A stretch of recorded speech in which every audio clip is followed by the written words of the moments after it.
Maruti Suzuki એમની પહેલી EV SUV launch કરવાની છે, જેનું નામ છે e-Vitara. e-Vitara હેરટેક્ટ પ્લેટફોર્મ પર બિલ્ડ છે, જે ટોયોટા સાથે કોલેબોરેશનમાં છે.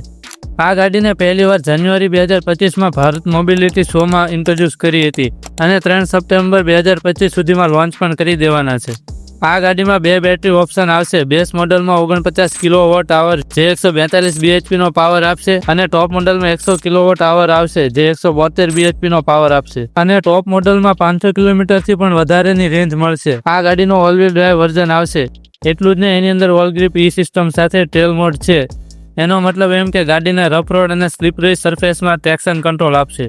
EV કાર્સમાં એની મેઇન હાઇલાઇટ એનું ઇન્ટિરિયર અને એના ફીચર્સ હોય છે, જેમાં dual screen setup, level 2 ADAS, પેનારોમિક sunroof, ventilated seats, 360 degree camera અને 7 એરબેગ્સ, જેનાથી આ કારમાં કમ્ફર્ટ સાથે સેફટી પણ સારી મળે છે. ઇન્ડિયામાં આ કારની એક્સપેક્ટેડ પ્રાઇસ 20 થી 30 લાખ સુધીની હોઈ શકે છે, જે ક્રેટા EV અને ટાટા કર્વ EV સાથે કમ્પીટ કરી શકે છે.